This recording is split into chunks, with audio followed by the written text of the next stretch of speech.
Hello, என் பேரு நர்த்தன பிரியா. நான் விளாத்திக்குளத்துல இருந்து வரேன். நான் யூபிஐ பிஓ கிளியர் பண்ணியிருக்கேன். கிங்ஸ் ஹாஸ்டல்ல இருந்தா படித்தேன்.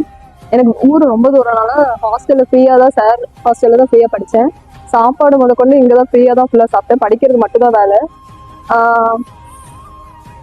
அப்புறம் வந்து இங்கே இங்கிலீஷ் எனக்கு ரொம்ப ஹெல்ப்ஃபுல்லாக இருந்துச்சு. இங்கிலீஷ் சார் அபி சாருக்கு ரொம்ப தேங்க்ஸ் பண்ணுறேன். அப்புறம் இன்டர்வியூ பார்த்து கொடுத்த செந்தில் வேளாண் சாருக்கு ரொம்ப தேங்க்ஸ் பண்ணுறேன். அப்புறம் மேக்ஸ் ரீசனிங்லாம் ஃபர்ஸ்ட் கொஞ்சம் ஸ்பீட் இல்லாமல் இருந்துச்சு. இங்கே வந்தோட்டு தான் இம்ப்ரூவ் பண்ணேன். அவங்க கொடுக்குற சம்ஸ் அவ்வளோ கொடுப்பாங்க, அதை போட்டு தான் இம்ப்ரூவ் ஆச்சு. அதனால ராஜேஷ் சாருக்கு ரொம்ப தேங்க்ஸ் பண்ணுறேன். இங்கே வந்தனால தான் எனக்கு கிளியர் ஆச்சு. 2 இயர்ஸாக ப்ரிப்பேர் பண்ணுறேன். 2 இயரும் பாயிண்ட்லேயே போயிட்டு இருந்துச்சு. இங்கே வந்தோட்டு தான் ஓரளவுக்கு எல்லாமே கிளியர் ஆக ஆரம்பிச்சிச்சு. தேங்க்யூ. ஐயாவுக்கு ரொம்ப தேங்க்ஸ் பண்ணுறேன். இங்கே பக்கத்தில் தான் இருக்குது. இப்போ தூத்துக்குடி புது பஸ் ஸ்டாண்ட் பக்கத்தில் தான் இருக்குது. வேணுங்கிறவங்க அதை யூஸ் பண்ணிக்கோங்க. இது ஒரு சர்வீஸா பண்ணிட்டு இருக்காங்க சாரு. ஸோ எல்லாரும் வந்து கண்டிப்பா யூஸ் பண்ணிக்கோங்க.